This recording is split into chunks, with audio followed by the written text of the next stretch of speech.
It's Friday, and it's a beautiful Friday. Temperatures today in the low 50s this afternoon. I can't believe it, Caitlin. We got to go to the park, get some fresh air. Valentine's Day this weekend. I had totally forgotten that it was also President's Day as well. So a lot of kids are off of school on Monday. So we're going to get kind of, these are those weekends, and I'm so glad it's warm out because in parent land, these are those weekends in the winter where it's kind of tough to keep your kids occupied off screens in the dead of winter. But we're going to be able to actually get outside. I think the snow might melt on our trampoline, Caitlin. The trampoline, you got to get it started. Fire that thing up. No, I know. We're supposed to go ice skating this weekend, which I'm wondering if area ice skating rinks are still going to be open, even though it's so warm outside. They probably will, because aren't they cooled from underneath, maybe? Yeah, so that might be the perfect activity to do now that the snow is melting and you can be outside without your hands feeling like they're going to fall off. Are you procrastinating, or are you on time on your taxes?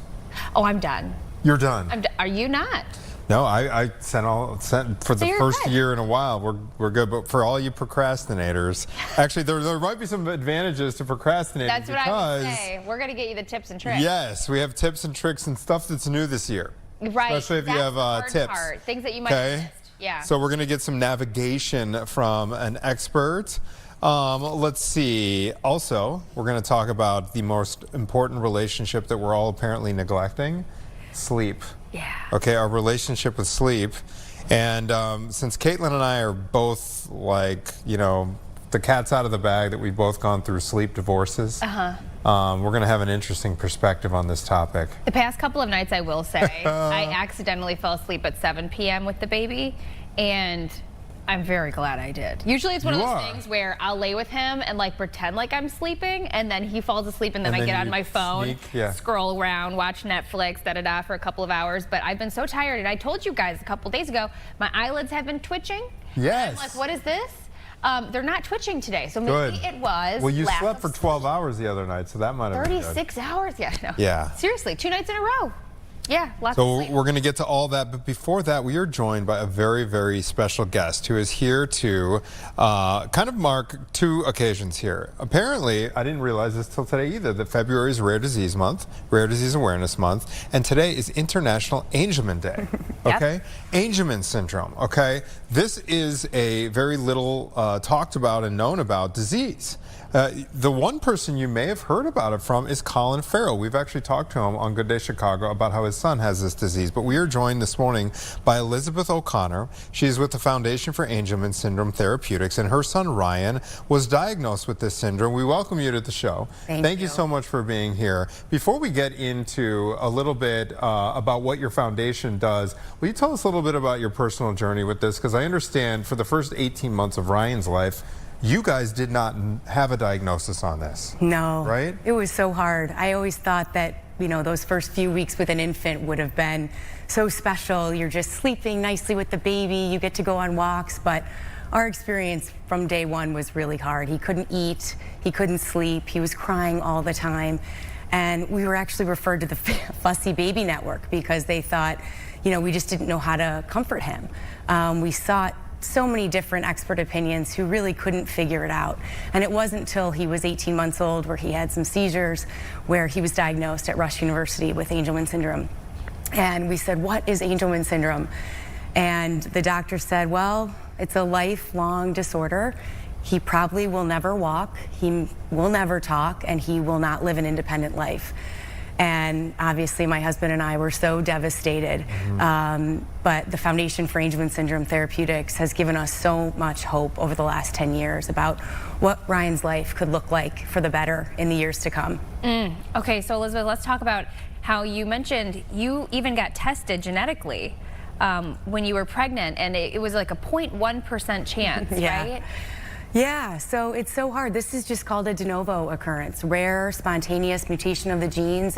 I'm not a carrier. We have 2 other children who don't have Angelman syndrome. And so it's hard not to say, why us? What, you know, but I feel like now as a parent, an advocate, a fundraiser, it's becoming clear why I'm in this position, because I think I'm uniquely positioned to raise awareness, to advocate for Ryan and other individuals living with Angelman syndrome, and to make sure that other parents get an earlier diagnosis. They don't have to suffer for 18 months wondering what's going on. You mentioned that you know, the doctors explained to you when he was diagnosed that he won't live an independent life.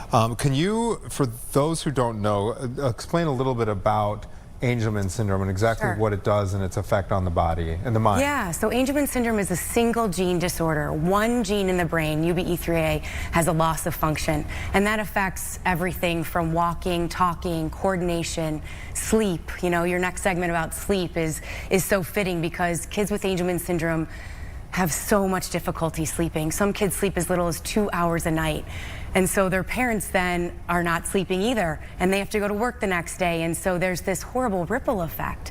So it's very challenging. It's a gene we all take for granted, right? But it's one that really affects their ability to live on their own and to function. Oh my goodness. We also want to mention that we have our station, our Fox Chicago family, Sam from our engineering department, his daughter lives with Angelman syndrome as well. We mentioned, and she's in some of these images here. Yeah. And we mentioned Colin Farrell as well. He's probably the most famous person who's affected by this illness. Will you tell the story? Before we went on break, you said that your husband saw Colin Farrell doing an interview about this and a light bulb went off. Yeah, my husband saw Colin Farrell on one of the late night shows. You know, one night when you're up Googling what's going on with your kid. And Colin was talking about his son's fascination with water. His son's name is James. He loves water, he's happy, he doesn't talk. And my husband started to look into it and thought, this is what I think Ryan has.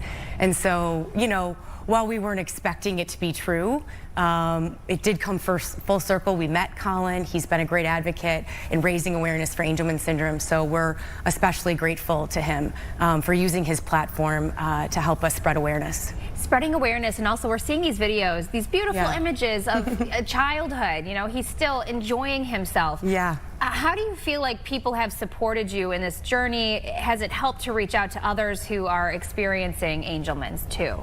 Yeah, absolutely. I think what's I've learned is that they can do everything other kids can do. It just takes longer. It takes more patience, more perseverance. But you know, you see Savannah running and enjoying a gym like any other kid would. Ryan water skiing, riding a bike. So it's really inspiring to see what they can do, and especially when it's just an uphill battle for them. But they work so hard, and they deserve therapeutics that are going to make their life easier. So the Foundation for Angelman Syndrome Therapeutics is committed to making their lives better by getting as many different therapeutics in the pipeline as possible and as quickly as possible. You know, it's not progressive, but these kids deserve to talk. We deserve to hear their voice, to know what's going on. So February 15th is International Angelman Day. It's a day to raise awareness, to unite this community, to inspire people to get involved. Who doesn't want to, you know, cross curing a rare disease off their bucket list in February? Yes.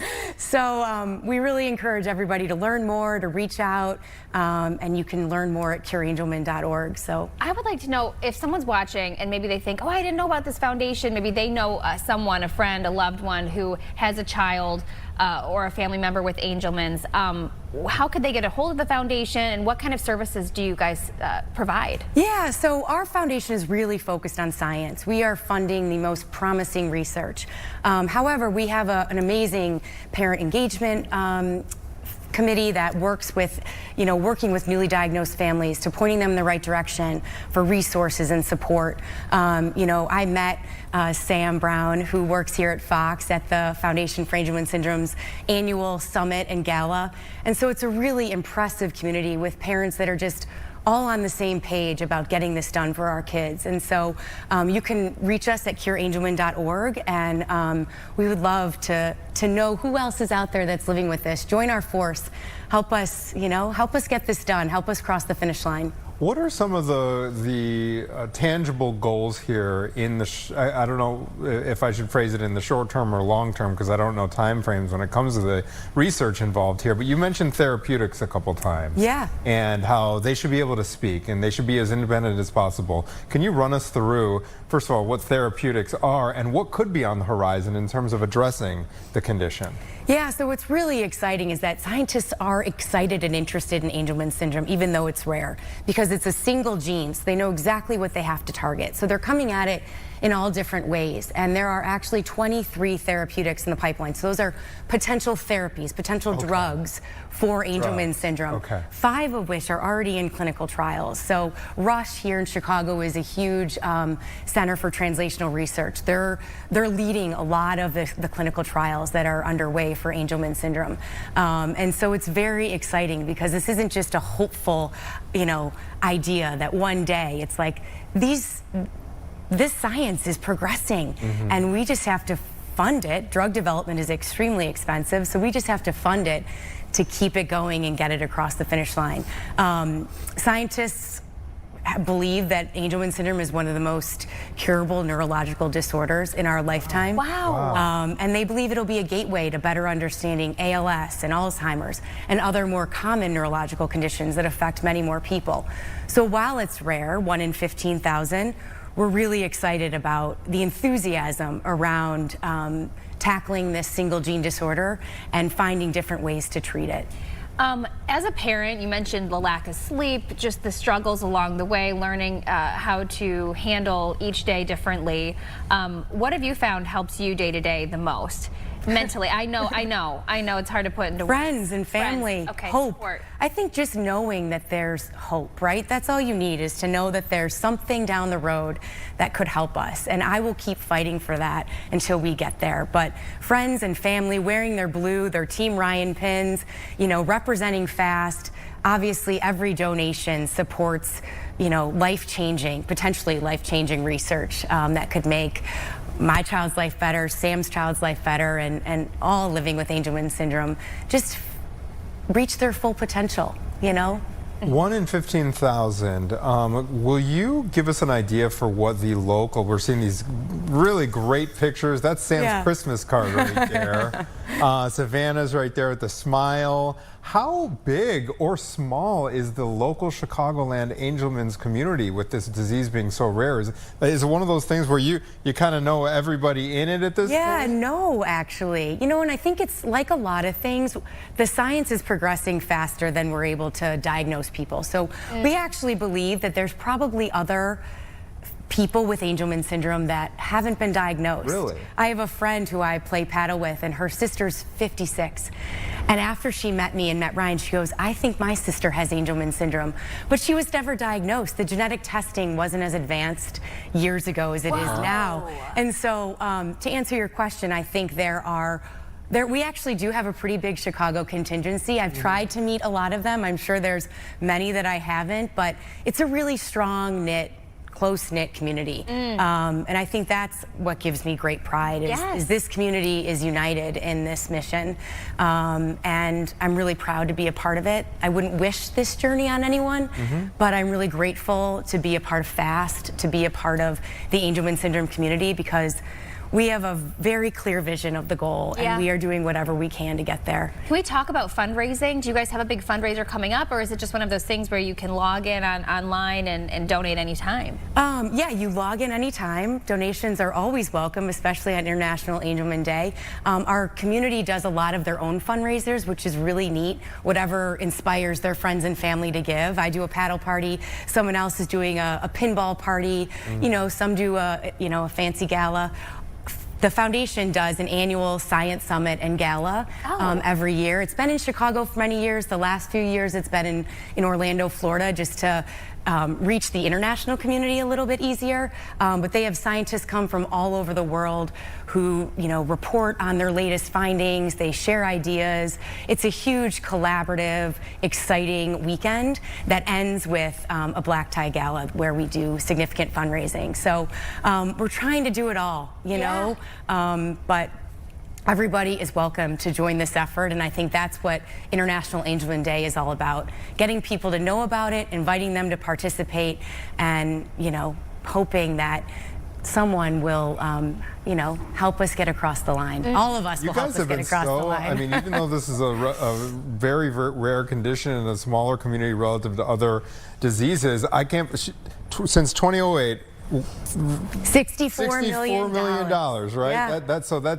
That is an incredible amount that you guys have raised so far. Yeah, and what makes FAST unique is that we are not waiting for someone to, a pharma company to come and say, oh, we'll take this on, because there's not enough return on their investment for a rare disease. So FAST is literally moving it along the drug development pipeline.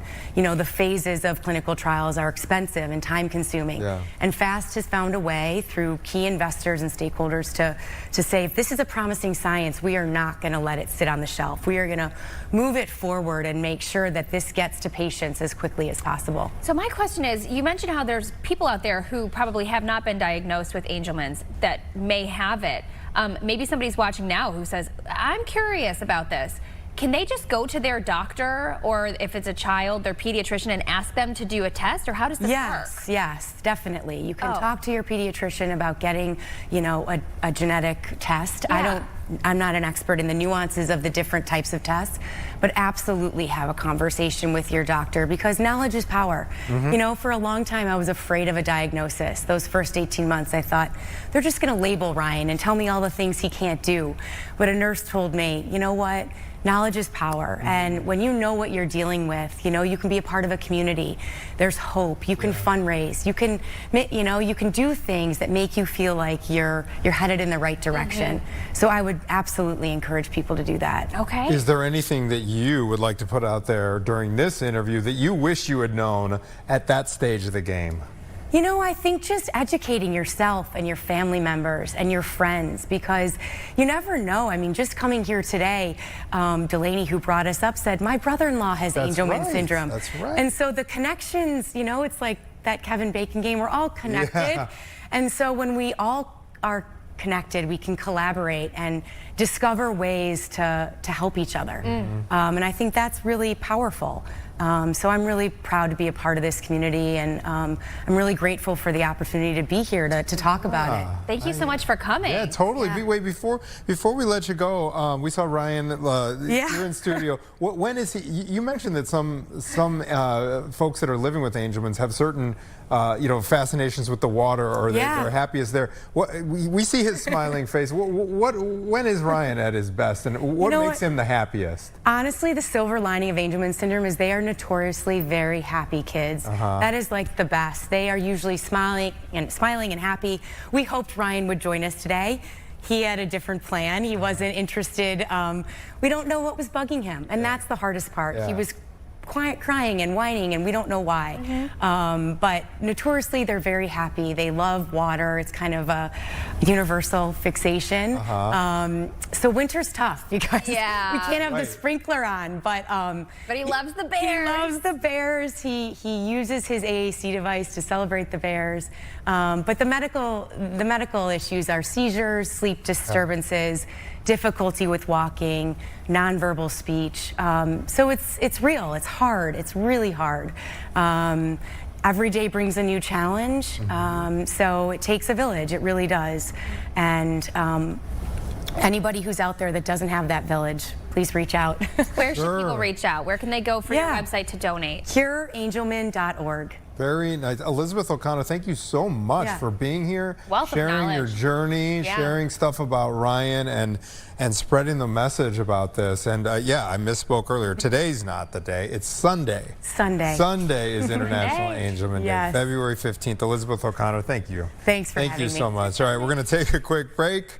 And right around the corner, it's going to be April 15th, which is tax day, right? Yeah. For you procrastinators out there, well, you're in luck, because we're going to get some expertise from Rachel Richer. She's a CPA. She's the head of tax at Gelt firm, and she's going to run us through some of the new 2025 tax year breaks and how to take advantage of all those. So stay with us.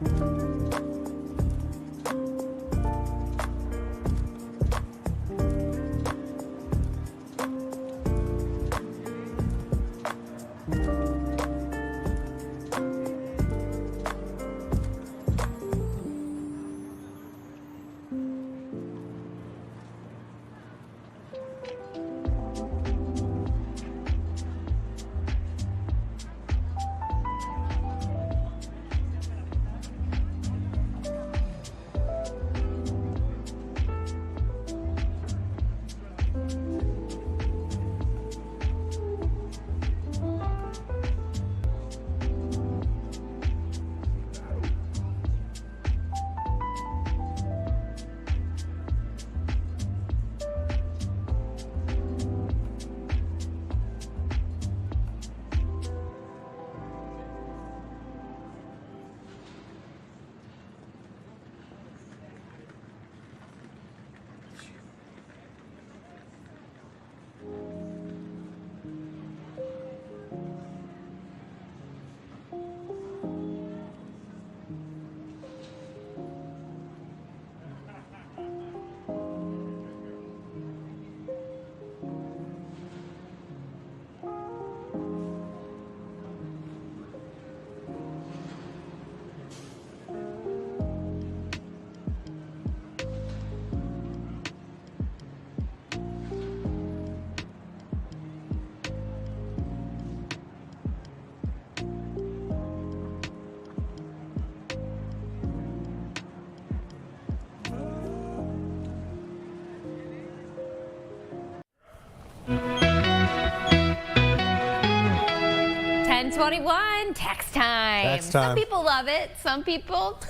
dislike it. People who do taxes. People who do You know. taxes. So the tax season is here. You know this. But this year, there are many new tax breaks that you might not know about and different things you can sign up for, especially with your kiddos. So joining us this morning is Rachel Richards. She's a CPA and head of tax at Gelt. Thanks for joining us this morning, Rachel. Thank you so much for having me. There are a lot of new changes this year, and I'm excited to talk about them. Rachel probably loves tax season. Oh, yeah. Rachel This loves is your tax wheelhouse. season. This All right. is your time to shine, Yes. Rachel. Let's Yeah, get this is into our it. prime time. Starting off the top, the good things, the breaks that we get this year. What are the new ones? Yeah, so most of the new tax breaks to keep in mind are new deductions like the ones for tips, overtime, and even vehicle loan interest. We have inflation adjustments, so that's going to be your higher standard deduction. We have some new marginal tax rates getting locked in, and then changing tax credits. Some things specifically around energy credits might be going away, and then there are some new credits that might be available to you this year. So before you file, it's really important to make sure you have proper documentation of all your income and deductions, and really make sure that you're checking for any credits that might be available to you. Because if you're already doing something and there's a tax credit available, it would be a really big missed opportunity to not take advantage of that. Okay, so let's drill down into some of these. You ran through kind of a menu of changes this year. Let's start with the thing that's been getting a lot of the publicity. I want to talk about the inflation thing in a second, but first let's do the taxes on or being able to deduct if you are a tipped worker. How does that work, and who is the person that benefits and needs to make sure they take advantage of this? Yeah, so anyone, if you're in the service industry or hourly workers, if you're earning tips, and then there's also an overtime one that comes into play. So with tips, you can deduct up to $25,000 of your tipped income. And with all answers to tax questions, it does depend. So as you earn more income, whether or not you qualify could get phased out, and how much you can deduct also might get phased out. So with these nuanced deductions, it's really important to make sure that you're working with a tax professional or you have resources available to make sure you're getting the most out of that deduction. On our website, we do have a lot of blog posts and free tax calculators to help you understand what strategies you might be eligible for and how much you can potentially save from them. Rachel, let's talk about the kiddos, because I did tease that off the top. So I know there's a new program available for people who have had babies in the past year until I think 2028, but also just children in general. What are we looking at this year for those new accounts that can be opened up? Yeah, so with kids, there's the child tax credit, which is increased this year, so you can get a little bit more back if you have if you're caring for a young child that's under 17.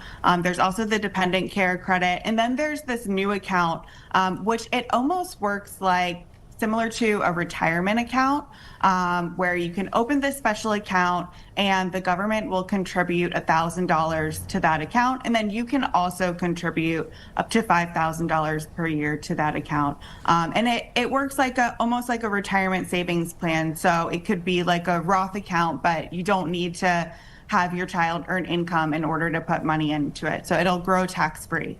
That's a great opportunity for a lot of folks. As you were running through your kind of menu of change, you mentioned something about inflation. Is this a deduction that some of us can take? Yeah, so each year there are different deductions that you're eligible for that are adjusted for inflation. So for example, with some credits, you might have been able to get up to $2,000 last year, and then this year you can get up to $2,200. So each year we have inflation adjusted amounts, which will change the amount of deductions or credits that you can take.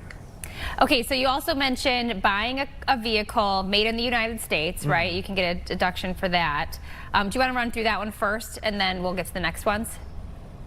Yeah, so if you, again, it does depend on your situation. So if you have a vehicle that was purchased after specific dates and it's made in the United States, part of your loan interest, which usually wouldn't be deductible, might be deductible on your upcoming tax return.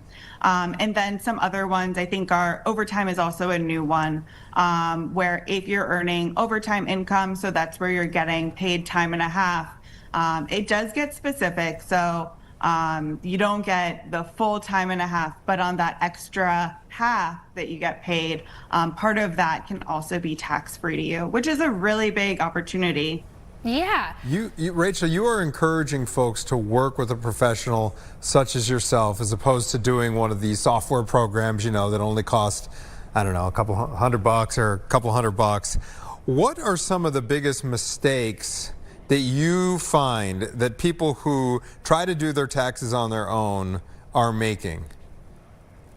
Yeah, I would say the biggest mistake is simply just thinking that what you did last year is still going to work for you this year. Your tax situation is personal, and so should your tax strategy. So every year, just because you itemized last year doesn't necessarily mean that that's going to be the right move for you this year. There are a lot of opportunities available, and that's why I really encourage people to every year reevaluate your strategy, work with someone who knows. There are so many things and little intricacies, so work with someone who knows all of those details and can help you navigate what things you can do to get the most out of your tax situation. Can you list, in case someone is just putting this off to the last second, general forms that they're going to need to have handy to get these taxes done this year? Yeah, you'll absolutely need, if you're earning income as an employee, your W-2. If you are a contractor or a gig worker, you'll receive 1099s. If you have brokerage accounts, they'll give you something called a consolidated 1099. If you've purchased or sold a home, there could be special things on your closing statement that could qualify for deductions. So anything that you've done to earn income or spend money against that income are things that you want to consider when you're filing your taxes. Okay, in terms of, a lot of people procrastinate because they're like, oh my gosh, I don't want to do these online errands and do these searches and figure out my logins and my passwords. Do you have any advice for folks to get started, the procrastinators, to make the whole process of pulling all these documents together in a single place less intimidating? Yeah, so my advice would be to plan ahead.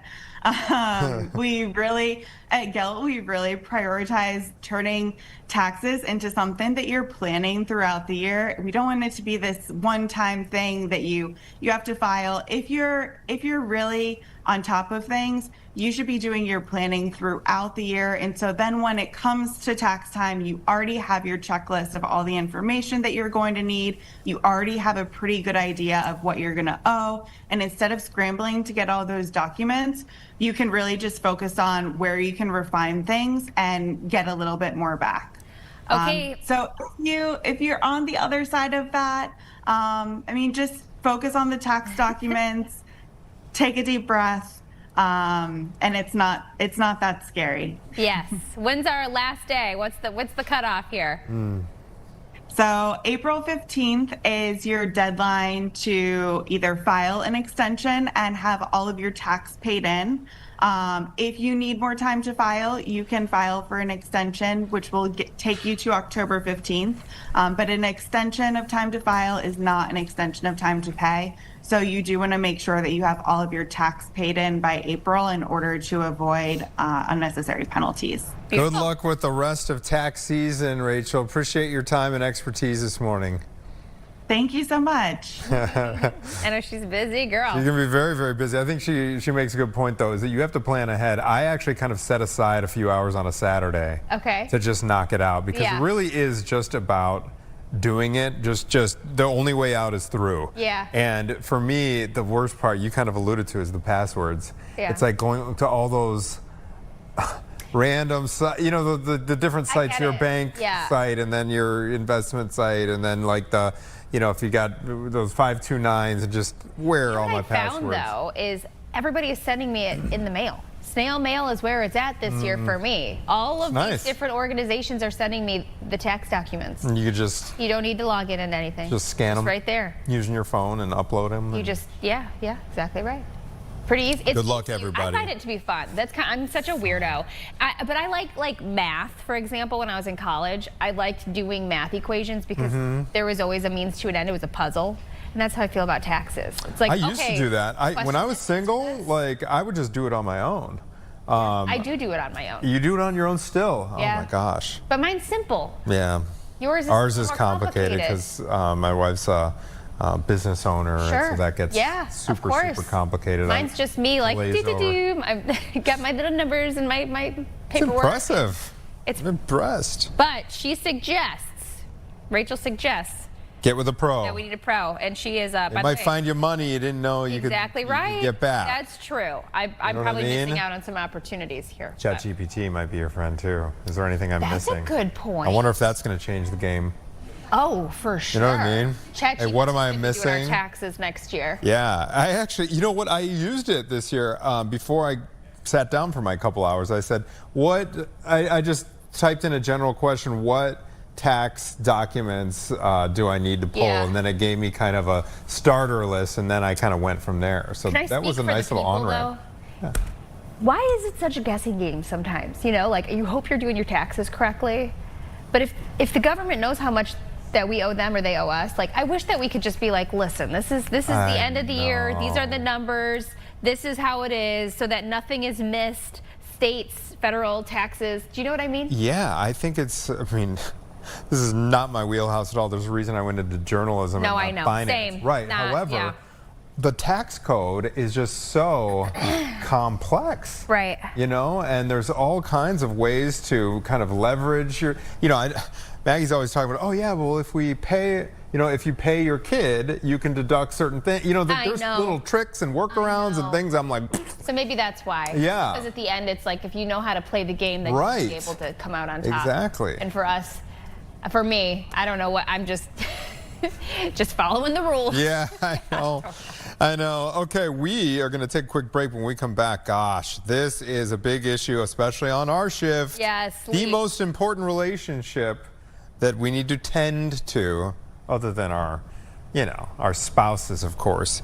I think sleep comes above that for the spouse's sake. You know? could actually make that argument. Seriously. It's like sleep before. Because if you don't have sleep, then your marriage is going to be worthless anyway. Yeah. Anyway, we're going to be checking in with Chrissy Lawler, who's not only a licensed marriage and family therapist, but she is also a sleep consultant. So I like this because she kind of marries together these two things that are actually very, very, very, very correlated with one another. I wonder if we're going to get in trouble for our sleep divorces. Oh man. We're going to find out. We're both sleep divorced. Sleep Divorcees? Yes, divorcees. We're both sleep divorcees. We're going to be speaking with Chrissy after this.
10:36, doom scrollers everywhere.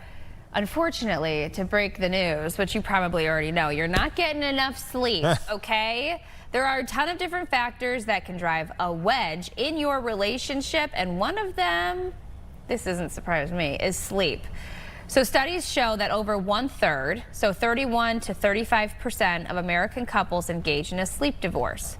And about 56% are woken up by their partner's habits like snoring or different schedules. Oh, man. So we're going to talk more about this. Which one should we do? Sleep divorce or be woken up? We're joined this morning by Chrissy Lawler. She's an LMFT, a licensed marriage and family therapist, sleep consultant, and founder of Peaceful Sleeper. Thanks for joining us this morning, Chrissy. Thank you so much for having me. I'm excited to be here. Okay, so we've already admitted that we are both sleep divorced, but you can explain to the people what that means exactly.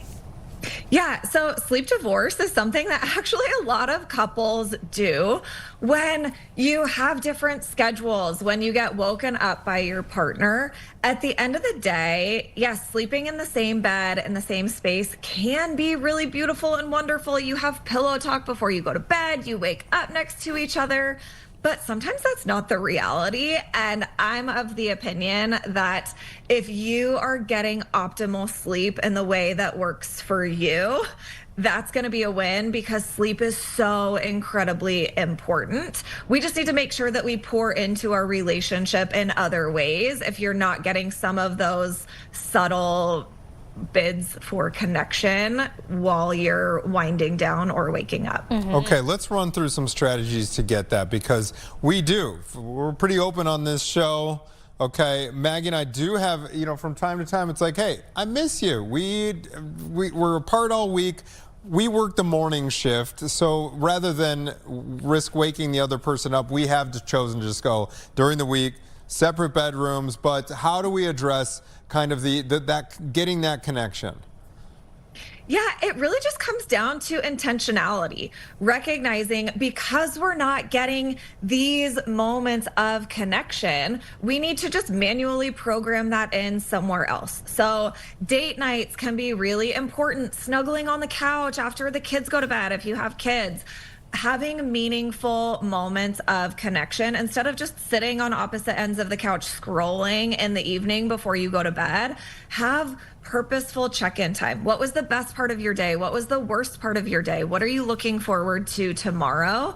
That can be a check-in that you do literally every single day. You're always going to get different information, and it keeps the relationship alive instead of kind of what is easy to fall into of like, hey, you again? How's your day? Fine, cool. Okay, good night.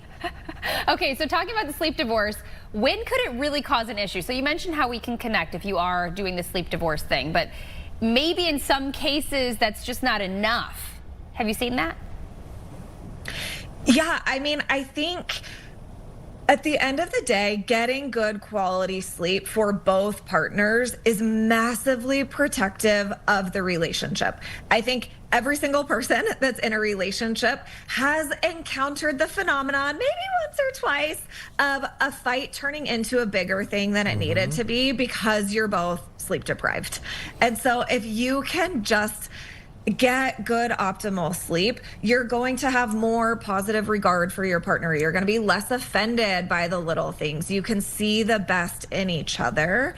And so if you can prioritize good sleep, everything else in your relationship will smooth out. But we just have to be intentional with the other time that we spend together. Carve out time for intimacy, carve out time for connection, prioritize the relationship and all of the intentional things that you do to let your partner know, you matter to me. I miss you. I want to spend time with you.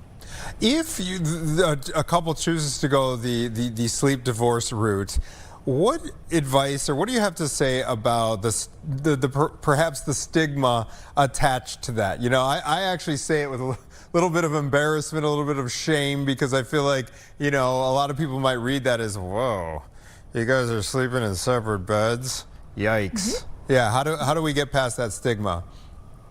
Look, I think with anything in life, when you find what genuinely works for you, other people's opinions don't really matter that much. And, you know, so if you're carving out time for regular intimacy, if you're snuggling, if you're meaningfully connecting, it doesn't really matter what anybody else thinks about it, because lots of couples are sleeping in the same bed, doom scrolling, not having connection, not having intimacy, not pouring into the relationship. So whether or not you're sleeping in the same bed, like, that's not actually a metric that matters. I love it. Do you have any suggestions for someone who's watching that's maybe like, ugh, you know, my wife or my husband, they snore really loud and I am not getting good rest at night?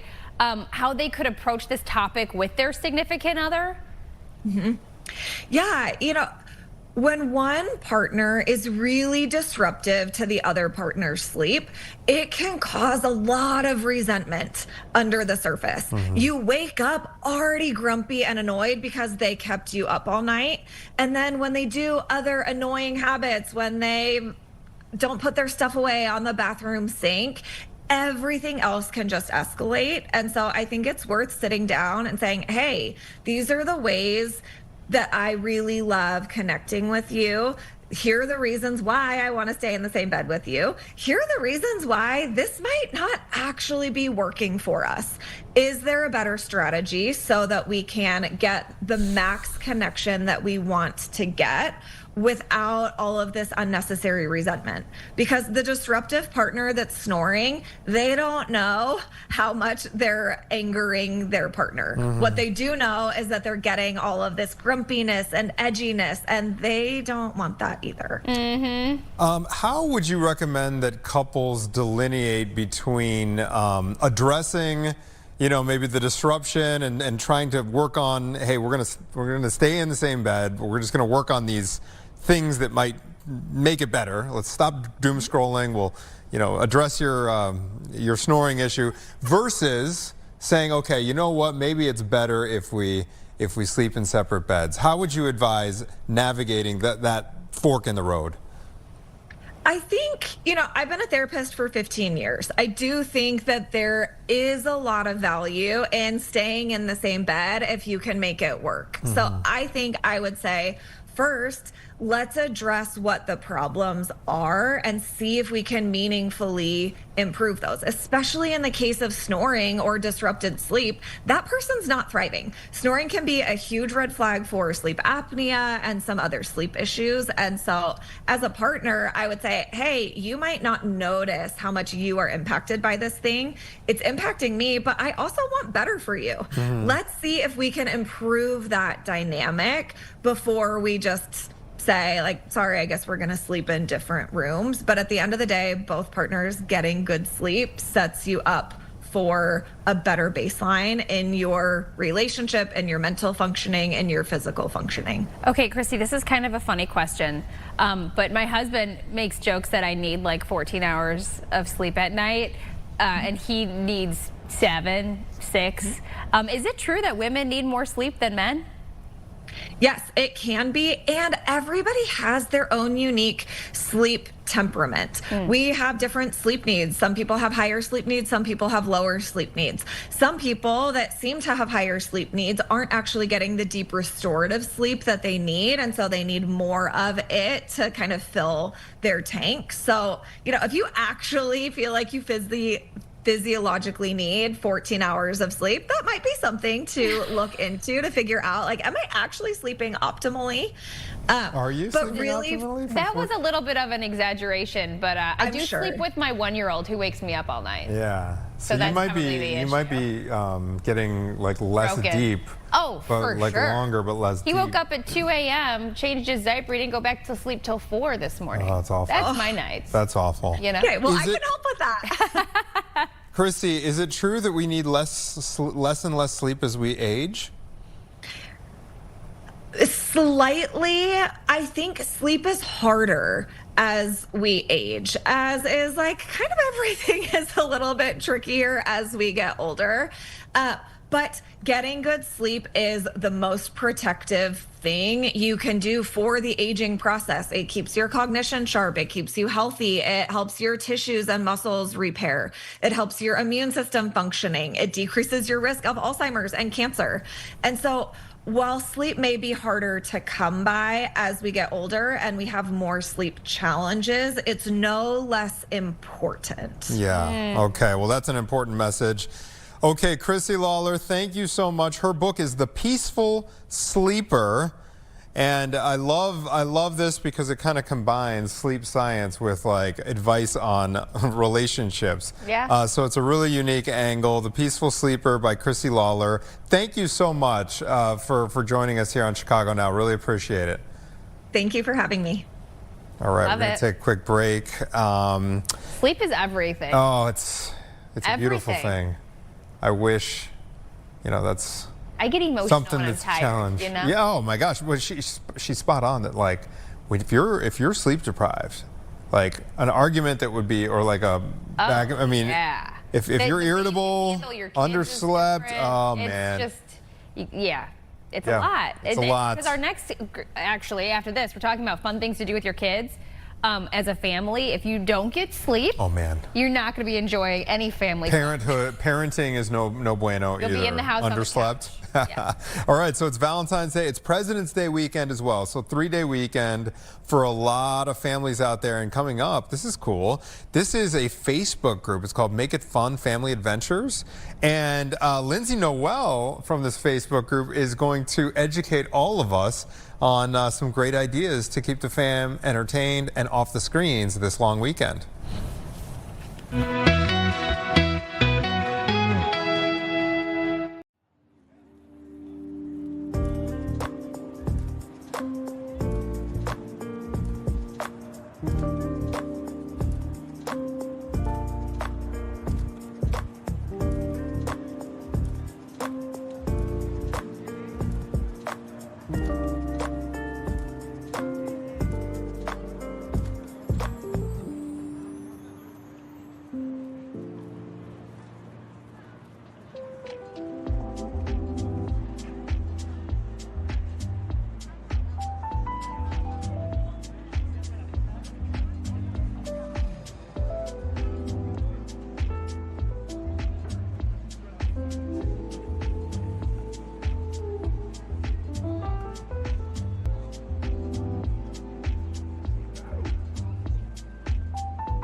2022. This is my love language. This is what makes me super excited. Like, I don't want to go on vacation to the Bahamas by myself. I want to do something fun with the fam. Like, that is what brings me joy, and I'm sure many of you too at home. So if you've got little ones and you're thinking, what are we going to do this weekend? I've got no plans. Well, it's Valentine's Day, President's Day weekend, so a lot of kids will be home on Monday. So it's up to the parents to find fun activities to do, even when it's cold outside, which this weekend's not going to be terrible. But joining us this morning is Lindsay Noel, the creator of Make It Fun, the Family Adventures Facebook group. Good morning, Lindsay. Thanks for coming on. Thank you so much for having me. Okay, so let's start right off the bat about your Facebook group. What inspired you to get this started? This started back in 2020 during the pandemic. And it started with me just having an idea. I was feeling super isolated, like there was nothing to do. Our kids got sent home from school. There was nothing open. And we were just on our own to figure out as parents, what do we do with our kids now? I started, doing some hikes with my kids and taking pictures and sharing with my friends. And they're like, you should make a Facebook group. And so I created this Facebook group, Make It Fun Family Adventures, and started sharing my hikes. And then just thinking like 20 people would join. A ton of families joined. Within 3 months, I had 20,000 local Chicago. And we just started sharing because we were desperate for finding things to do at home, but also outdoor hiking that would be safe with other people. So it just grew so quickly, and it gave me hope. It gave so many other people hope. It was a fantastic thing to create, So that's cool. So this was kind of a product of the early days of the pandemic. People started sharing the individual hikes that they could go out to. I remember social distancing, so hiking would have been a perfect activity. So what has the Facebook evolved into since then? It's so interesting to see how it's evolved over time, because with the pandemic, as things opened up, small businesses would open up and we were able to do certain activities and everybody shared it. Over time, it's become a great hub for different types of families and budget conscious families. It's interesting because it's become the go-to hub for adventures, and everybody can get a real sense of what's out there because there's 74,000 people in it now. There's all different types of families, and we get these real world storytelling and know that it's going to be fun before we go. Okay, so Lindsay, it has been a long, dark winter. What are some of the best, most fun, cheap things that you could do with your kids at home? At home? So I have a list of at-home things. You could do an at-home camp out with your kids. When my kids were a little younger, we would do that. We'd make s'mores, and I even had a tent that I put up with them. We do minute to win it games. You can just Google that. They're so much fun. And, the kids sometimes don't want to start this, but they have a blast. My 12 and 14-year-olds love that. And then you can have a VIP movie night, cooking competitions. There's so much you can do just from home. I like it. That's good. Getting our creative wheels spinning. How about outdoor out of the house, we'll say, activities? I know it's going to be like 50 degrees this weekend, but it's a long weekend. It is on the colder side. We're not in like all the outdoor play things are not open right now. So what do you suggest if we do want to actually leave the house? So if you want to leave the house, I have a couple for you. There's ice bumper cars at Santa's Village Dome Ice Rink. I've never seen it before, but you can do bumper cars on the ice there. That's in East Bay. Super fun. There is a balloon museum in northwest side of Chicago that has these really cool giant displays of balloons. There's a picture right there. So much fun. Then there's these Highland cow cuddle sessions. I don't think I've ever seen a cuter animal. They're these like cute cows that have all this fun fur. You can like cuddle with them and play with them. That's in Batavia, Highland or Majestic Highlands Homestead. So those are 3 that are really unique. And these have been like kind of family tested by some members of your Facebook group for the seal of approval. So that's the really interesting part about the Facebook group. It's not just sponsored lists. These are real world activities that parents have tried already that we share with. So would this be fun for kids this age? Is this cost, efficient? And these are real world stories, whereas like sometimes the sponsored list doesn't feel as genuine. The community shares like real advice, right? Okay, so my question is too, like let's say you wanted to go inside somewhere. Those trampoline parks can be so pricey. Do you find on your Facebook group a lot of times parents listing, hey, this weekend it's buy one, get one, or here's a coupon that you can use? Yes, you just nailed it. There's so many parents that we just share coupon codes. It's buy one, get one this weekend. That's one of the big advantages of the Facebook group. We're always constantly sharing those details with people because we have no skin in the game. We're not trying to make money. It's just about helping other parents. And I think the more people engage and they're able to enjoy it, the more they want to give to others. So we always coupon codes and I like to do giveaways and raffles to help other parents do fun things on a budget. Yeah, share their adventures, get some ideas. Okay, so in terms of joining up, if someone wants to sign up, Caitlin and I want to sign up Let's for the go. Facebook group. Yes. Once we're in, because I assume you will approve our request to join.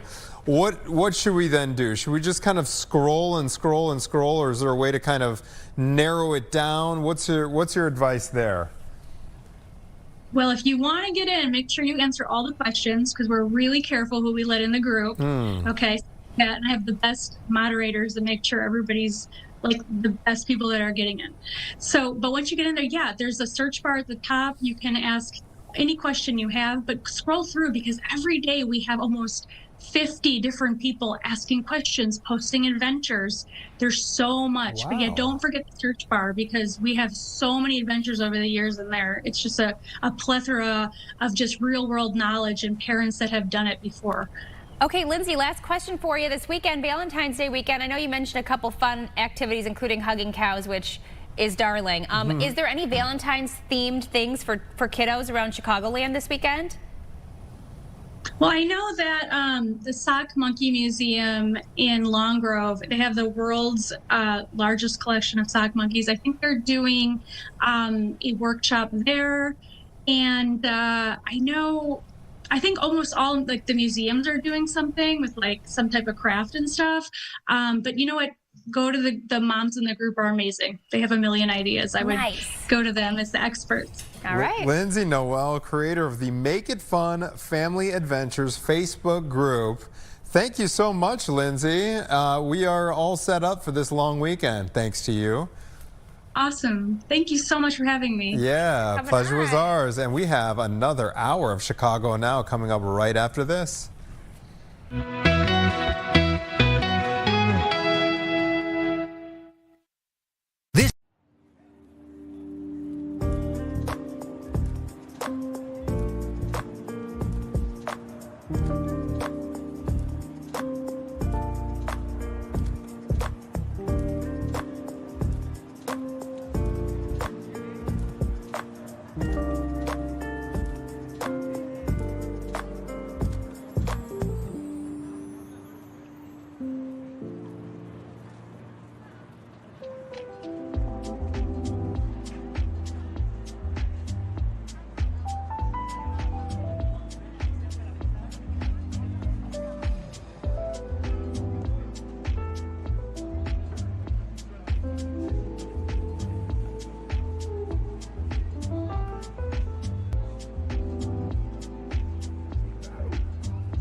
back, 11 a.m. on a beautiful, beautiful Friday morning.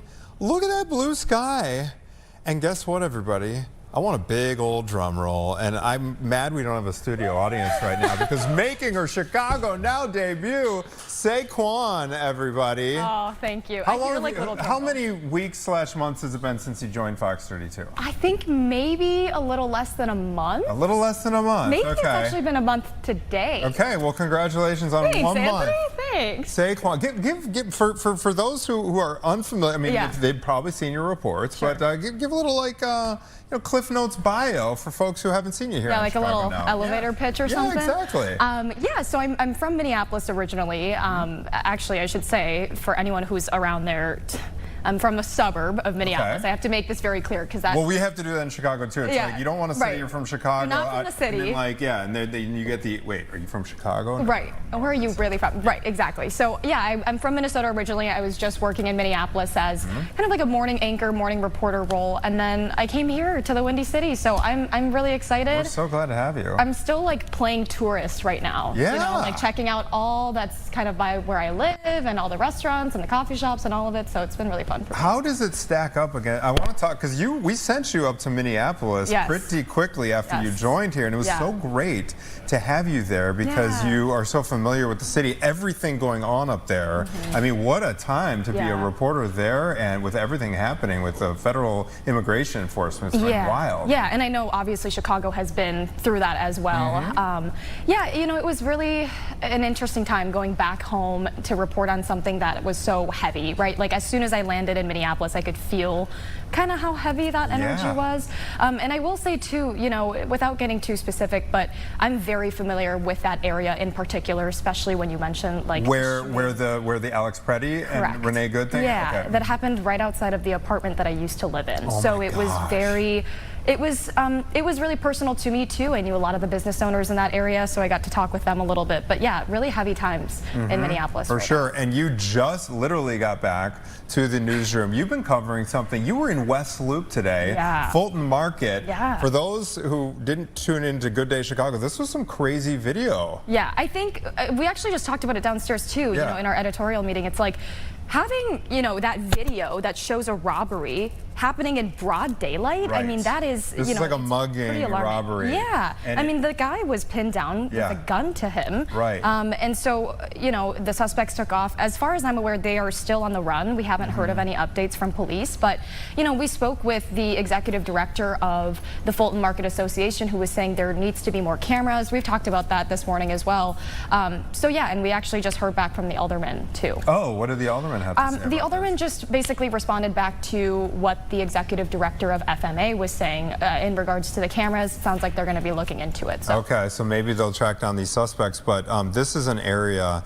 So say, back when I was younger, I lived in the city, but Fulton Market is, you will not know Chicago without Fulton Market being like a huge entertainment spot, but that's new. Like, I heard it was very industrial. It was very industrial when I lived in the city before we moved out to the suburbs as my family grew bigger, but I was shocked because it is so, it's like there's one cool restaurant and bar after the other, and for this to happen right there, it's just like, oh my God, in broad daylight. One of the first restaurants I went to was right in there? Fulton Market, literally across from where this robbery happened. And I was just thinking to myself, like, oh my goodness, I was just here maybe a few weeks ago. And this guy was, so wait, what exact time did this happen? This happened just a little before sunset, so maybe around 4:30 or so. Okay.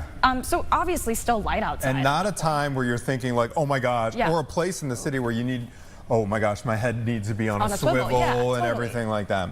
Yeah. Oh my gosh. Well, welcome to Chicago Now. you. We hope to have you in from time to time. It's you know, it's a laid back. This is like where we get to. These are almost like. I know. I'm like, should I lean back now? Exactly. Oh, see, you can and actually. my You don't need to wear like a formal like a blazer or anything like that. We get. know. You know. Just chill. You know, I'm like reporting out in the field, and now I get to just kick it back with you guys, and- Exactly. So we're kicking things off with, oh my gosh, RuPaul's Drag Race is coming to Chicago. This is your chance to put yourself in the heels of your favorite queens as you sashay into the workroom, walk the main stage, step into the control room. This is a very hands-on, three-dimensional experience here, yeah. and walk through your very own episode of RuPaul's Drag Race. So joining us now to tell us more about this adventure is Pandora Box. Pandora, welcome to Chicago Now. You look absolutely fabulous. Thank you so much. I'm happy to be here. Okay. Loving the pink. Let me right in time for Valentine's Yeah, Day. exactly. Exactly. Okay, so for those unfamiliar, I've seen some of the signs along the Kennedy Expressway for this experience. What can folks expect when they come to Drag Race the Experience, Pandora? Wow, it's an amazing, immersive experience. It's not like Willy Wonka, the experience in the UK, like not like that at all. You really feel like you are on the set. Like I'm in the workroom right now and I'm getting flashbacks and I feel like they're going to make me do a challenge in a few minutes. And you get to go to the main stage. You get to shoot your own confessional if you want. They have a little control booth where you can watch scenes that you haven't seen. So the scenes that didn't make it to the show. And there's just so much. It's so immersive and so fun. That is so awesome. Now, one thing about this too is like, you better work. And tell me about this workroom and really what viewers see on the show. Like, what is the workroom in the first place? The workroom is our gathering space where we're told where the challenges are. We make things. This is where we get to know each other. And this is the workroom. This is the size. This is so like spot on for the recreation of the workroom. Like I feel like right after this, I am going to have to like sew something. It looks so cool in there too. Pandora, yeah, I know. Like all the lights and stuff. Yeah, exactly. Yeah. How big is it? It's hard to get an idea via Zoom of like the scale of the Right. space. But when folks get there, like how big are we talking? I mean, the whole experience is rather large, but the workroom is actually not that big, but it is actually the size of the workroom where we shoot. So it is very. It's like a one-to-one thing. It's like right on scale with the because. Yes, I felt whenever like I I've was gone to walking back tapings of into shows, you ever get there and you're like, wow, it looks so much smaller than it does on TV. Right, and it looks huge when you're actually seeing it on television, Exactly. but yeah. Pandora, Yeah, what is your favorite part of this whole experience? My favorite part is that I don't have to do any challenges and I'm not nervous and I just get to hang out and meet people. But I do think that it was really cool to have the room where it's like the editing room where you get to see all these extra scenes that weren't in the show. Well, Pandora, you were just saying you get to meet people. I'm assuming fans, this is kind of a time for these fans to actually interact with you. What is that like? And explain kind of your fan base to me too. Well, I feel like my fan base has a really good sense of humor because I'm kind of funny, and they're very endearing. I spoke about some heavy topics when I was on the show, and it really resonated with people. So I'm glad that I actually spoke about it because I have a lot of people that come up to me and are happy that I spoke about attempts on my own life, which is a horrible experience for anyone, and especially in the LGBTQ community. It's prevalent, and especially times like this, it can get very depressing. And so I'm happy that I talked about it. I'm happy that I gave a voice to that. So I have a lot of people that sometimes cry and sometimes don't know what to say to me, and it's very powerful and moving. So it shows that the show it's not just fluff and it's not just drag. There's so many levels of it. Yeah, so it sounds like there's like a really authentic connection between those of you who have appeared on the show and the audience itself. Because as you know, I'm not a big reality TV person. I always wonder how much of this is manufactured and how much of it is just like pure authenticity coming through from the folks on the show. What would you say about Drag Race in that regard, in terms of authenticity? Well, I don't know how much I'm allowed to say, but I think that there is a lot of authenticity. That's a hard word for me this morning. Because it's just reacting to people, and you're meeting, even though we're all drag queens, we come from different backgrounds and different lives. And so you get to know these queens because you're working all day, every day, from like 9 a.m. till 10 p.m. at night. So it's a long day that you have an opportunity to get to know people and to share your story. Yeah. Yeah, that's really powerful. It's really cool too, Pandora. Just want to say, hearing that you have such a big network of people who obviously rally around you and are able to relate to you. It's cool that you're able to, use your fan base in a sense to kind of lean on them. And it sounds like they can do the same with you. That's really powerful. So, tell us a little bit about the control room and what people will see that they can't see from their homes when they watch the show. What are they going to kind of learn? Well, the thing is, because I said that we shoot for so long, there's so much footage that never gets used. And this is a chance to see all those. It's not even like there's the Untucked episode. It's not even stuff that's been in there. It's just things that haven't made it to air. And there's just so much that you never see. So it's a great chance to kind of see some of those extra scenes. See, and I'm so nosy. I just want to know. I want to know everything. I'm like, what am I missing out on here? Yeah, exactly. Oh, I can tell you. There's a confessional as well. Yeah, you can film your own confessional. There's several booths set up, so you sit there and you can film your confessional, confess your deepest sins if you want. Yeah, who needs that could get pretty serious. Yeah, exactly. Does anything happen with the footage there, or do you do you take it home on your? Do you just set up your iPhone and do it that way? I'll be selling it later tonight.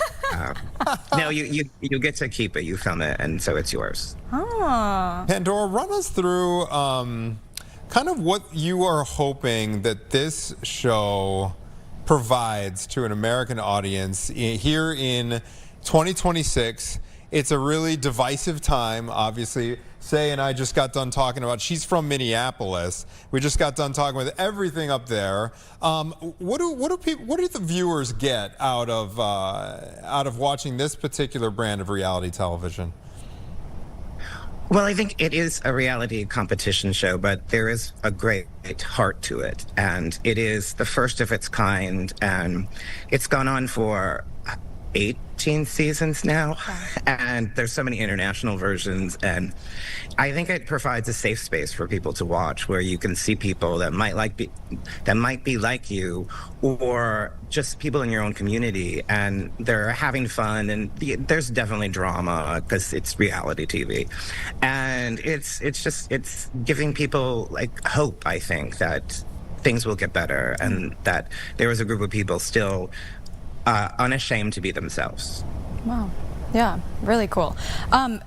Okay, this is a little bit unrelated, and I apologize for kind of steering this a little bit. I've always been so fascinated by the work that goes into every little detail, including hair, makeup.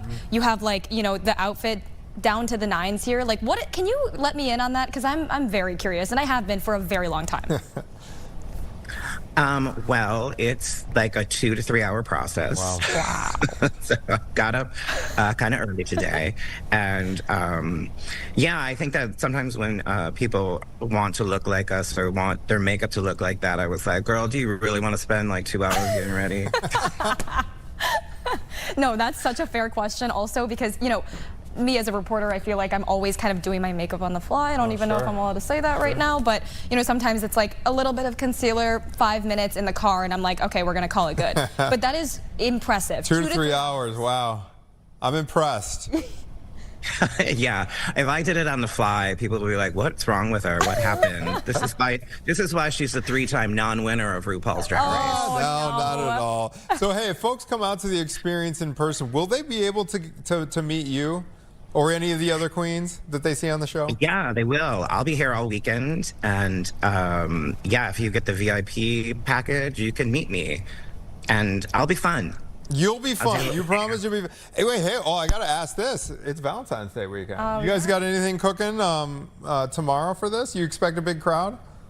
Well, you can. If anyone doesn't have a Valentine, you can come and I will be your Valentine on tomorrow. Look at you. Pandora. So sweet. Yeah, so sweet. Thank you so much. What a cool thing. Oh, yeah. Hey, where is it located? And give us all the logistical ticket information if folks want to check it out. It is on, I have to read it now. No problem. to 2367 West Logan Road, and you can't miss it. It says Drag Race the Experience on it. And actually, if you type into Google Maps Drag Race the Experience, it comes up. So it's pretty easy to find. Okay, very, very good. Pandora Box, thank you so much, and have a great weekend. Happy Valentine's Day to you. Thank you for being all of our Valentine. Thank you. You're welcome. All right, we're going to take a quick break. When we come back, we are going to talk about a really cool program.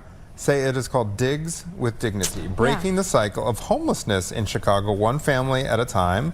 And we're going to be joined by the co-founder and executive director. This organization has the mission of helping families who are kind of transitioning out of homelessness into actual brick and mortar homes. Stay with us. We will be right back with more Chicago Now right after this.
$956.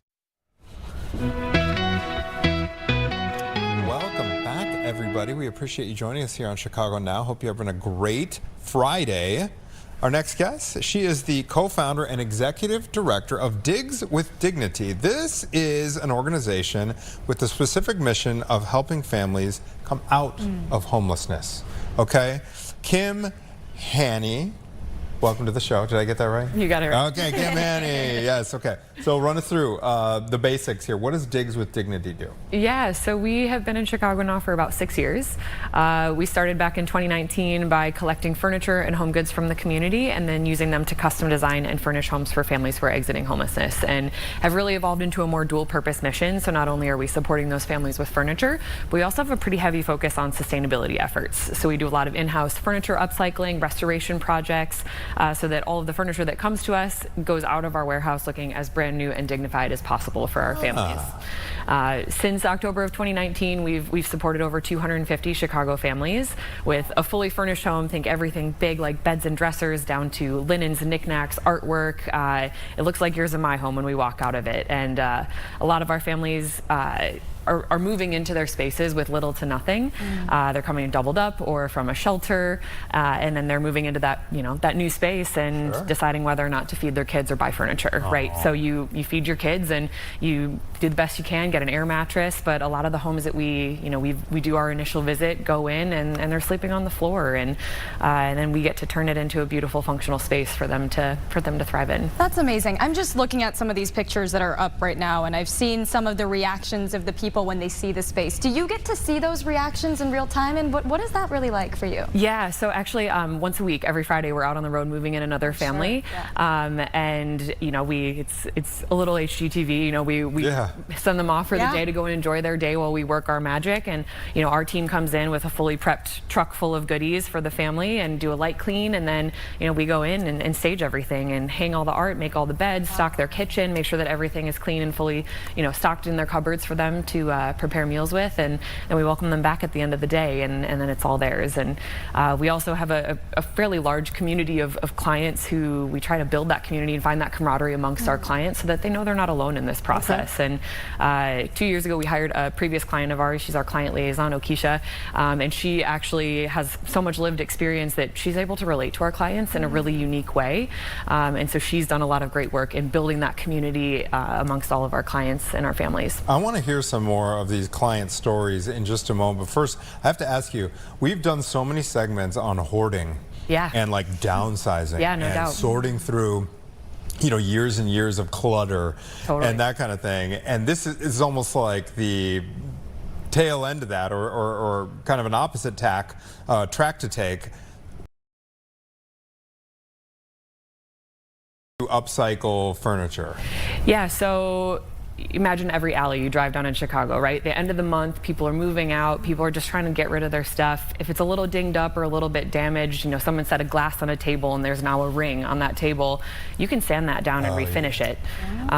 So there's a lot of work that you can do to make furniture look brand new that doesn't require a ton of work, but it just requires a little bit of knowledge and effort. And so my partner who started Digs with me, he's a retired woodworker. He can fix literally any piece of furniture that you put in front of him. So broken drawers, broken legs, he can custom make pieces so that we make sure that every piece of furniture that leaves our warehouse is fully functional and dignified for our families. Wow, that's really great. Yeah, I'm taking notes here too. So, okay, I want to know a little bit about the stigma around this as well. Outside of course, the work that you guys do, can we talk a little bit about the stigma surrounding homelessness? Because it's been tough. I mean, like these years have been tough historically. Absolutely. Will you explain that a little bit, the stigma? Yeah, I mean, everybody has an idea in their head of when you say the word homeless, like what is the person that pops into your head? Yeah. That's not the typical client that we're working with. These are good people, good people in the community. They're working, they're, you know, single parents who are maybe fleeing a violent situation and starting anew for themselves and trying to just build a good life for their kids, get them enrolled in school and get them stable and settled. Those are the families that we're helping out. It's families that maybe are doubled up. And there was actually a recent study that came out with the Chicago Coalition to End Homelessness that they do that point in time count every year where they get the full number of how many people are living on the streets. They count homelessness as families that are living doubled up, right? So families who are, you know, living with a family member instead of living on the street. They have somewhere to go, but they are still technically considered unhoused. So they kind of gather that information of the people you see on the street, the people you see in shelters, but also the folks that are living doubled up and just trying to get back on their feet and find that stability. We work with really just amazing people, and it's been so cool to build relationships with the clients that we've furnished spaces for, and they're just all really great people. You say this started in 2019? Yes. Okay, and how many families did you say you've on-ramped? 250. So 250. So of these 250, are the majority of them families that were doubled up, or are they like literally off out of the shelters or off the streets and moving into a home? Yeah, it depends. I feel like there's no blanket answer for all of it. It's families who have lived doubled up, families who are, you know, veterans or fleeing domestic violence or have gone through a substance recovery journey and are now sober and getting back on their feet and getting housed. So it really kind of runs a full spectrum of folks that we support, and we're just happy to help any of them. Can you maybe, I'm interested in this, maybe a story of one of the families that have been helped and have obviously benefited from Digs with Dignity? Yeah, absolutely. I feel like the first one that pops into my head, of course, is Okisha, our client liaison, of someone who, you know, she's gone through a lot. She's gone through homelessness and substance recovery herself. She's now over 5 years sober, and is now married and stable and has been in, you know, the same apartment now since 2021. And just watching her thrive on our our team, and what she's now been able to create with her lived experience has been really, really cool. And just the things that, the skills that she's learned in coming to our team, and her computer literacy, and her, just confidence in herself and the way she presents herself and all that. It's just like been a very cool journey to watch her grow into the person that she's become. Amazing. Yeah. Do you have any thoughts on, it occurred to me as you answer that question that, we do cover the homeless population from time to time on Good Day Chicago, and we've dived into some of the numbers. I know we've done stories about how, the city has to come in from time to time and clear out like tent cities. Right. There was a big back and forth between a group of neighbors up on Foster Avenue because they were getting reports this one park became overpopulated. Sure.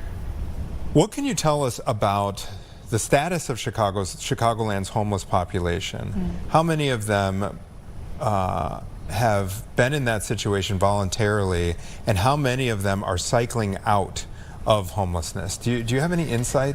I feel like that's a loaded question. There's a lot of nuance to it all, right? The homeless system that we have built is not sustainable for the families that they're clearing out encampments, right? And there's not enough shelter beds for them to go to. So where do they go when you clear out their encampment where their home is, right? That's their home for the time being, and then you send them to a shelter, but the shelter doesn't have enough beds. Then what do you do? So I feel like there's a lot of band-aid solutions that happen, and not a lot of well thought out planning. And that's where we come in, is that we talk a lot about getting people to housing. We don't talk about what happens after that. Yeah. And getting into an empty apartment, but then you're trying to work, feed your kids, take care of your kids, get back on your feet, find your own mental stability, but you're coming home and sleeping on the floor. And how dignified is that? And a lot of times, if you're working so hard to pay for these things and pay for an apartment and all of that, but then you come home and you don't have that same sense of self-worth that you do when you have a fully furnished space to come home, that feels like a reflection of you, the colors that you like, the artwork that you like to look at on your walls, and toys for your kids that they are unique to them, what kind of books you like to read, all those kinds of things. It's a simple solution on our end, right? Like, we have so much stuff. We just actually recently moved to a new warehouse. It's about 24,000 square feet. Wow. And it's open and filled with donations from the community, people like you or I, and it's stuff that people are getting rid of and just needs to find a new home. And be upcycled. Right, the upcycle, right, exactly. That we're taking notes of. I'm using that verb like for everything. Love it, love it. Like you said, there's people like us who can help out and donate. Totally. What are other ways that maybe people can get involved? Obviously, there are many people who are probably watching and being like, yes, I want to, I want to contribute. I just don't know how. And also, just another question, what is the demand for maybe volunteers as well? Yeah, absolutely. Well, I think first and foremost, the biggest way that people can get involved right now is donating furniture. Yeah. So we just moved into this new warehouse space. We were coming from a 10,000 square foot now into a 24,000 square foot space. Nice. We just finished our move a few weeks ago, but now we finally have the proper space to spread out, take in more donations, because inevitably we have goals to service 2 families a week starting in just a few months. So first and foremost, give us your stuff. We would love to have, your beds and your artwork and your knickknacks and your kitchen utensils, and everything that goes into a home we accept as donations. So first way to get involved is that. Second is financially. We're a nonprofit. We run on the generosity of our community. So any financial donations are so appreciated in helping us grow. And certainly, like you had mentioned, volunteer support is really big and important to us as well. We're looking for consistent volunteer support to help us, furnish these families' homes and make them this beautiful full space that they're going to thrive in. How do we get our stuff to you? You go to our website, digswithdignity.org. What if it's a big old bed frame? We do big old dresser. Pickups. Yep, we do pickups, regular pickups, and then we also have regular drop-off hours at the warehouse. So lots of options. We'll happily take all of your home Where goods. is the warehouse? Just north of Douglas Park. So Roosevelt, so it's California. right here in the city. Right here in the city. Oh my gosh. Okay, so that is so great. And are you guys always in need of things? Always. Or is it because you're cycling through? You're how do the families get hooked up with you? Like if you, okay, I've got a new apartment or a new house. It's a 2-bedroom. It's got nothing in it. Right. I don't want to sleep on the floor. I don't want to sleep on an air mattress. How do I get hooked up with you if I am in that position? Yeah, good question. So we get all of our referrals from social service agencies that are local to Chicago that we work with. They help provide all of that wraparound case management support for our families, and then once they get them into the housing, then that case manager will refer that family to us. We go in, we do our thing, measure the space, space, make custom floor plans for everything, Wow. and then pull it all together with a team of volunteers in our warehouse and move it all in every Friday. Wow. Yeah. Do you guys, okay, you mentioned your co-founder's real handy. Yes. Is there this sounds like such a big operation that like you need more than one Yeah. person who can like yeah. upscale these, upcycle these, Totally. this old furniture and sand things down and make it look new. Well, he loves to teach. So, Okay, if so- you want to come learn how to sand some furniture, upcycle some pieces, he's got you. I think Anthony's your guy right there. Well, I love this because Maggie and I, we are very much in the like, okay, Facebook Marketplace. Yeah. What do you have? Right. You know, and there's no need to. If you add a little bit of elbow grease into things, you can make it look legit. Absolutely. Yeah. Yeah, and so this is so cool. I really, and you guys do such a great job. These look like, Oh. it does have HGTV vibes. Yeah. Yeah. You know? Big smiles from our families and our kiddos, and it's just, it brings us joy to see them have so much joy. Love these smiles. And it doesn't need to just be furniture. You guys are actually looking for, you know, artwork. Linens, kitchen stuff, books, toys. I love that because I feel And like those are silverware is things that- expensive, Yeah, I was too. gonna say these are things that people overlook. You know, Totally. like, these are things that you don't think about when you're moving into a house. It's like, okay, now you just have a house, and then all of a sudden it's empty. You know, so that's Absolutely. really great. Yeah. Yeah. Okay, thank you so much. One more time, let's get your info. If people, honestly, whether you want to volunteer, learn how to sand stuff, or if you've got extra stuff that you're looking to get rid of, where do people head for all the information? We are at digswithdignity.org is our website. You can follow us along on social media. We're at Digs with Dignity across all platforms, Facebook, Instagram, TikTok, all the places. All the places. Amazing. I you, love what Kim. you guys are doing. Thank you so Kim, much. Haney, thank you very much for coming on the show. We really appreciate it. We're going to take another quick break. I guess tonight is Galentine's Day. Okay. What? And tomorrow's Valentine's Day, and we are going to take you out to Woodfield Mall because they have some very special opportunities that are unique to these two very special occasions. And so we're going to be speaking with Marissa Persico with Woodfield Mall when we come back after this short break.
To Chicago.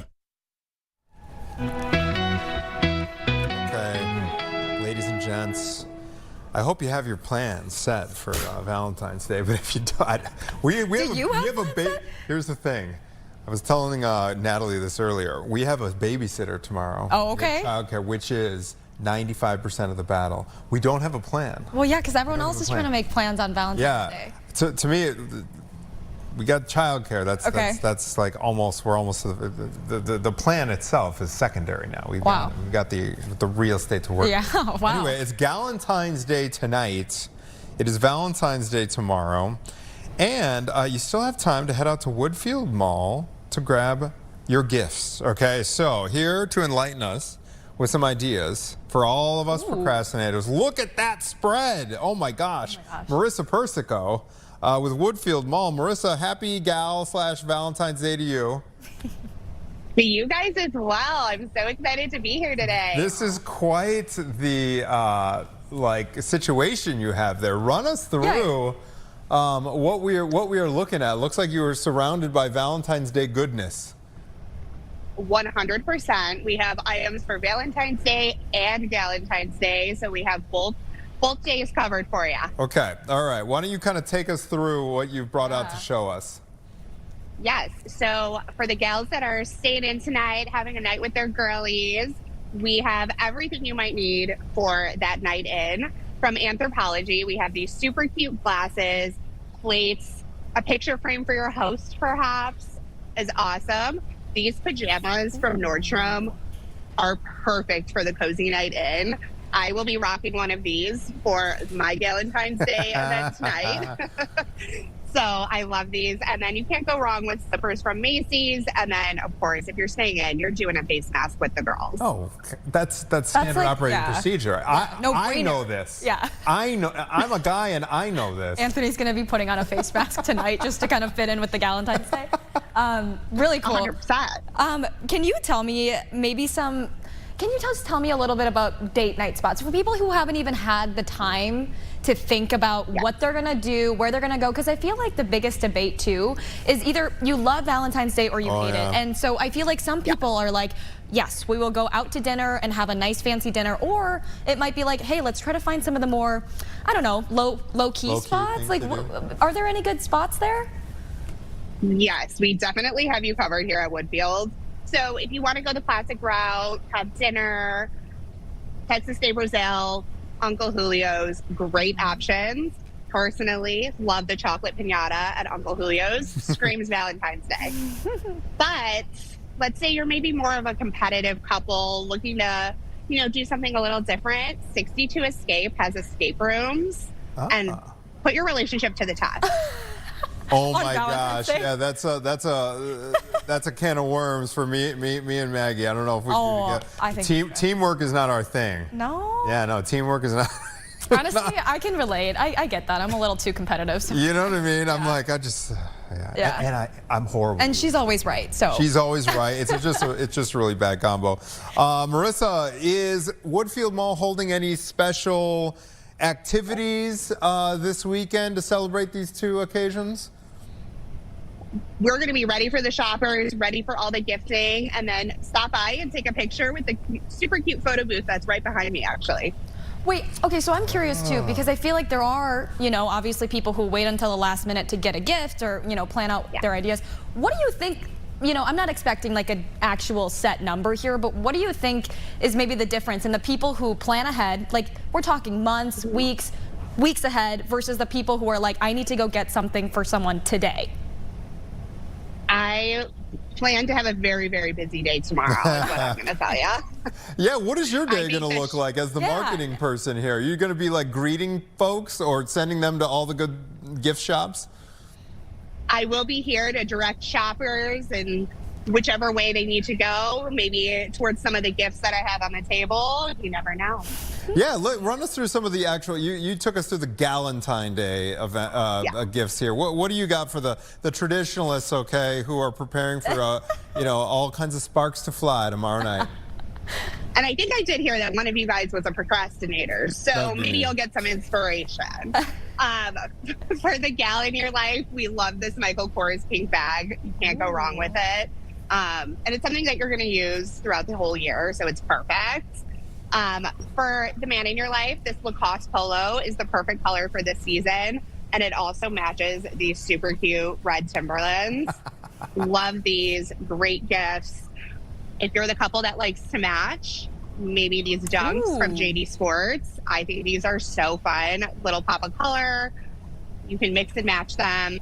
And then Swarovski, of course, can't go wrong with jewelry, right? It's one of the best gifts you can give on Valentine's Day. So either this really cute watch or necklace are great. And then perfume. You can never go wrong with perfume. So perfume and cologne sets from Macy's are also going to be great gifts for that last minute gifter.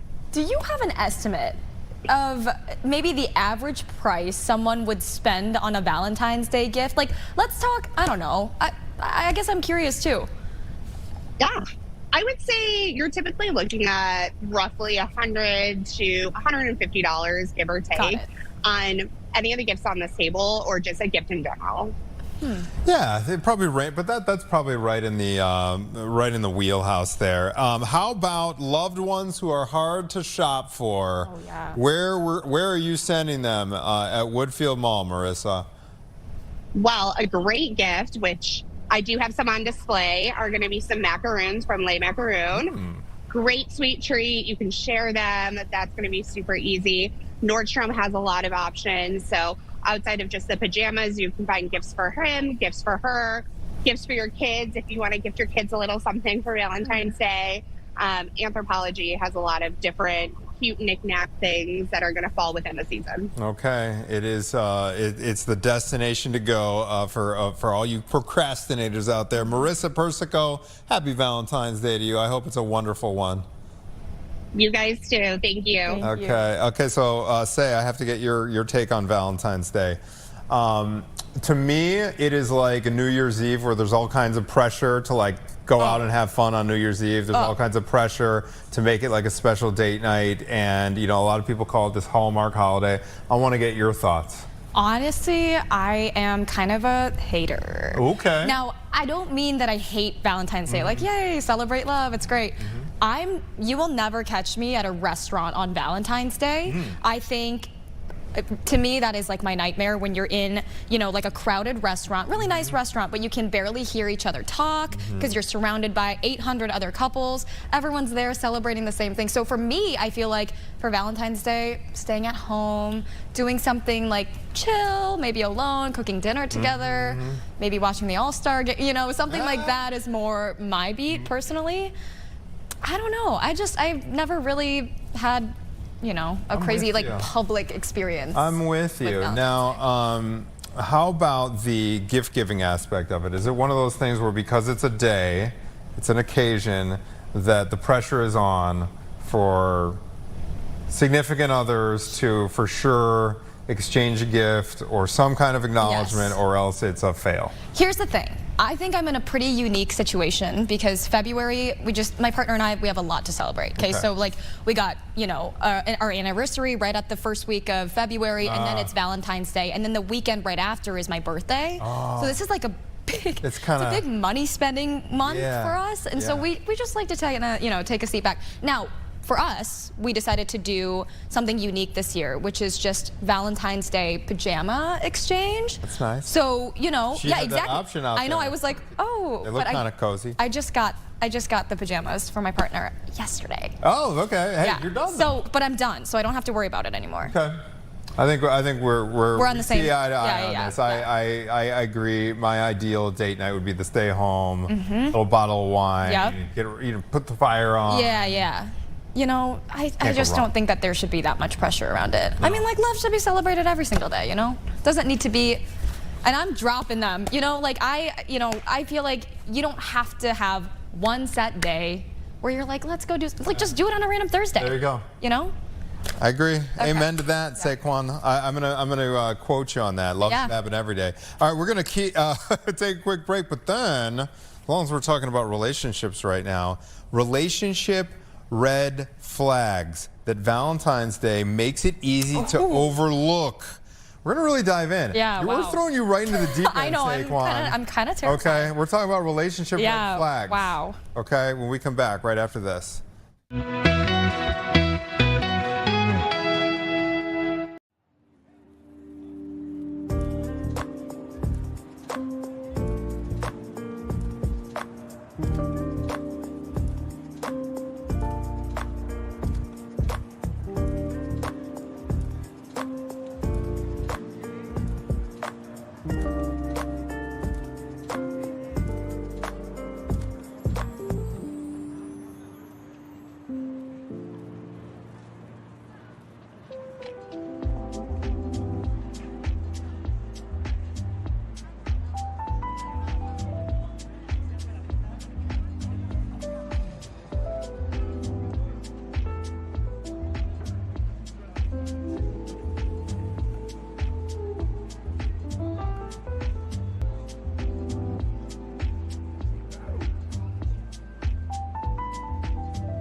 Okay, everybody. Well, tomorrow is all about love, all about relationships. It's also important to make sure that we aren't just viewing relationships through rose-colored glasses, okay? And we're missing red flags, okay? So this morning, we have the pleasure of being joined by a psychotherapist, Dr. Alina Kastner. Dr. Kastner, thank you so much for being here. Appreciate it. Thank you so much for having me. I love the title of your book. It's called Break Up with Narcissism. Oh my That's God. right. There's a lot there. I don't think there's many people crawling on this earth that haven't had some kind of interaction, whether it's a relationship, a romantic relationship, or otherwise, with a narcissist, okay? What are the, I don't know if you could pull out a couple of, like 2 or 3 things where it's just like red flags that they are indeed a narcissist. What are the top signs? Top signs are zero empathy for anyone but themselves. They constantly play victim. They have illusions of grandeur in any sort of way, whether that's that they're the perfect person, that they have the perfect job, that they must have a perfect partner, that they are the perfect partner, things like that. Now, okay, I'm curious. I feel like with narcissistic people, it's also really easy to be blindsided. You know, when you got the rose color covered glasses on. Yeah, exactly. They come off very charming. They come off very, you know, intelligent, genuine, whatever. How do you really spot that though? Because I feel like some of these narcissists are really good at hiding their emotions and behaviors. This is the question of all questions, I think. It's very difficult, especially in the beginning. They love to love bomb. Like you said, like you both said, like they're charming, they're intelligent, they usually look good. They have a great way of like catching the audience and people fall for them. And I think the only way to actually see if they are not a narcissist is with time. So consistency is key, and anyone who's healthy will stay the way they are in the beginning to a certain degree, and will not make empty promises and tell you about wanting to marry you on the first date or take you on a great trip after 2 weeks or do things that are just seemingly too perfect, too fairy tale, too Disney, to be real. So consistency over time shows they can't hold it. They can't hold what they say they will do, and their behavior is not going to match their words. Before we kind of dive into how this all relates to what's going to be a big go on a date weekend, what inspired you to approach your book in this way and really explore the topic of narcissists and how to sever ties with them? Yeah, so unfortunately, I would say I have a master of disaster in dating them myself. That's the first thing. So I have a little bit of personal experience, and after having that experience, I guess attracted clients as a psychotherapist who have had that similar experience and who wanted my help on the subject. And after just accompanying so many clients on this, I found that narcissists are copy-paste. As stupid as that sounds, they are very similar in their behavior. So I wanted to really, after my last breakup and all these clients suffering so much, I wanted to really help the rest of the world with anything that I could do, all of my experiences, all of the experience of my clients, put it in a book and help everyone to stay away, to get away, and, you know, to be narcissist free. So that was my inspiration for this book. You know, I hear a lot about generational trauma as well, and I know this is a little bit, you know, inside baseball it seems like, but are people more likely, would you know, to be narcissists if their parents or someone in their family were, you know, going through something or were narcissists themselves? Like, how does that even really begin to affect your life and affect who you are? That's a good question. It's actually the opposite. So if you have narcissistic parents, you are much more likely to fall for a narcissist yourself rather than be one, because your experience of love is narcissistic love, which is, you know, not real love. And how you experience your childhood, that is what is familiar to you. And as a child, that is what love is to you. So as an adult, even if you logically know this is not healthy, that's what you're going to be attracted to, because that is the known, unfortunately. So it's a little bit the opposite. And if to answer that second question, like how kids become sort of get narcissistic is either by absolute neglect, so that they just feel like their self-worth is basically zero because they've been neglected, and then they have to sort of fill that void with supply from the outside, or the opposite. If they are treated like a perfect king. Oh, my perfect boy, you're doing amazing and everything all the time. Even if they don't, the child at some point understands logically, okay, I didn't do this well, but mom and dad are still telling me I'm the absolute best. And I'm so, like it's the opposite. And then they feel like the cognitive dissonance that what they're going through doesn't match what they know is true. And then that actually makes them continue in life later trying to get people to supply that overachievement, exaggeration, perfectness for them. Does that make sense? Yeah, it totally does. Like both extremes can end up in the same place. My question as well is, how do narcissists continue to thrive in the world without being like called out and just kind of, I don't know, ignored, or like there are so many that are these accomplished, successful people?